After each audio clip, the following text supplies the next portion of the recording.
There are lives that burn quietly, like candles hidden from the wind. And there are others that blaze so fiercely that even death cannot extinguish them. The life of Edith Stein, philosopher, seeker, saint, was both. Her mind searched for truth, her heart searched for God. And when she found him, she discovered that truth and love were the same light.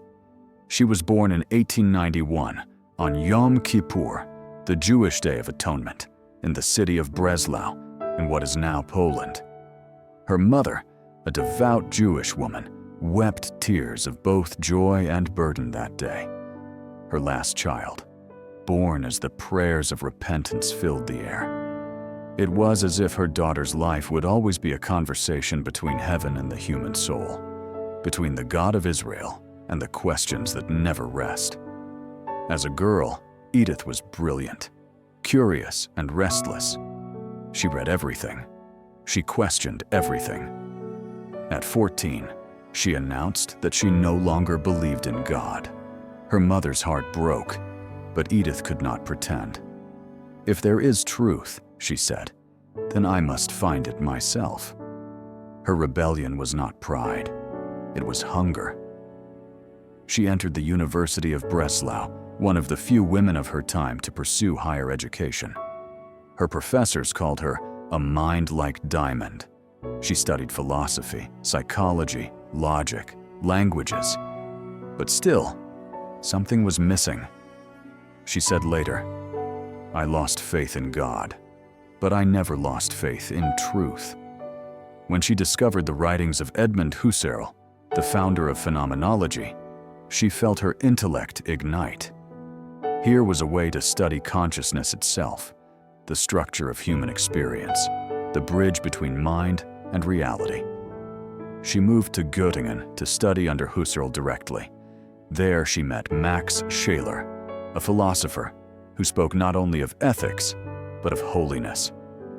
For the first time, Edith encountered faith not as dogma, but as beauty. She watched her friends pray, not out of obligation, but out of love.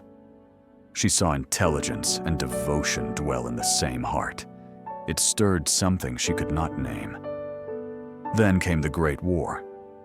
Europe, which had worshipped progress and intellect, descended into madness. Edith volunteered as a nurse, tending to the dying in field hospitals. Blood replaced ink. Screams replaced lectures.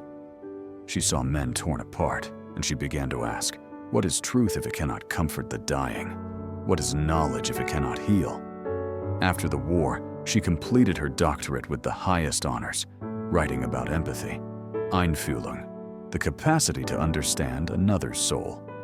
Her thesis was brilliant, her future promising. She could have been one of the great philosophers of Europe. But the same question that haunted Augustine, Pascal, and Kierkegaard began to echo in her. What is the use of knowing everything if you do not know God? One evening, she visited a friend, Hedwig Conrad Martius, a fellow philosopher and devout Christian. Edith found herself alone in the house and noticed a book on the table, the autobiography of Saint Teresa of Avila. She began reading out of curiosity. But as she turned the pages, something happened. The words did not simply describe an experience of God. They opened one. She read through the night in silence, her heart burning. When she finished at dawn, she closed the book and said quietly, "This is the truth." The next day, she bought a catechism and a missal. Within weeks, she asked to be baptized into the Catholic Church. Her mother wept again, this time in sorrow. "You were born on the holiest day of our faith," she said. "Why must you leave it?" Edith kissed her hands and whispered, "I'm not leaving God. I'm following him where he has led me." At her baptism, she took the name Teresa in honor of the saint whose words had opened her heart. Later, she would add another title, one that would define her life, Benedicta of the Cross, the Blessed of the Cross, because she knew, even then, that truth always comes with a cost.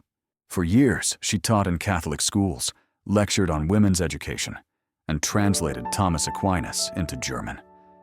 Her intellect was as sharp as ever, but now it was luminous with faith. She wrote, "The soul that surrenders to God is not destroyed. It becomes truly itself." But Europe was changing again. The same nation that had once worshipped reason now began to worship race. The shadow of Nazism spread across Germany. Jewish citizens were humiliated, stripped of rights, and silenced. Edith's academic career was destroyed overnight. Her name was erased from university lists. She lost her job, her freedom, her safety. Yet she refused to hate. She wrote instead, "The world does not need more darkness. It needs witnesses of light." In 1933, the year Hitler came to power, Edith entered the Carmelite monastery in Cologne. She traded her scholar's robes for the simple habit of a nun. The woman who had once lectured before, professors now scrubbed floors and prayed in silence. She found peace there, a peace she had searched for all her life. In the stillness of the convent, she wrote her masterpiece, The Science of the Cross. It was not a philosophy of logic, but of love. She wrote, "To know the cross means to take it into your heart. It is not an idea to study, but a reality to live."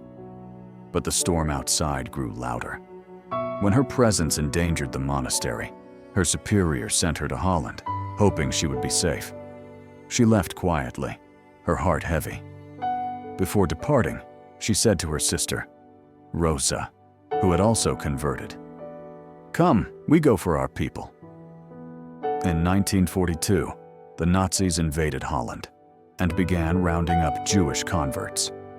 Edith and Rosa were arrested at the Carmelite convent in Echt. The nuns wept as they watched the sisters taken away.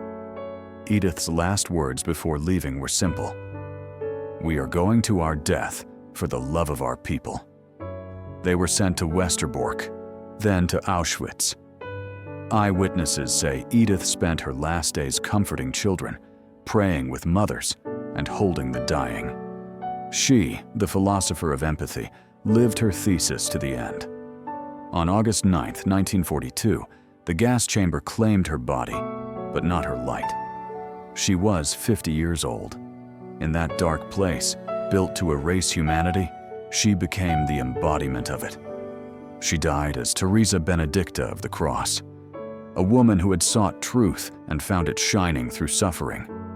After the war, her writings were rediscovered.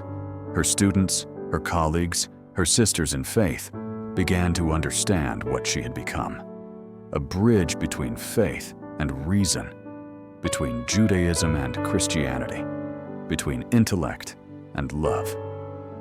Pope John Paul II would later call her a daughter of Israel, who became a daughter of the Church. Her life is not a story of philosophy against faith, but a philosophy fulfilled by faith. She showed that the mind is not the enemy of the soul. It is its servant when illuminated by love. Her words still echo. Those who seek truth seek God, whether they know it or not. In a century that tried to kill both faith and reason, she stood as a witness that neither could die. The same intellect that had once doubted became a flame that could not be extinguished. The same woman who had searched for truth in books found it in the shadow of the cross. And the same silence that once held questions now held eternity. At the place where she was killed, there are no monuments, only grass and wind. But if you listen closely, you can almost hear her whisper, not in despair, but in peace. "I found the light, and the light was love."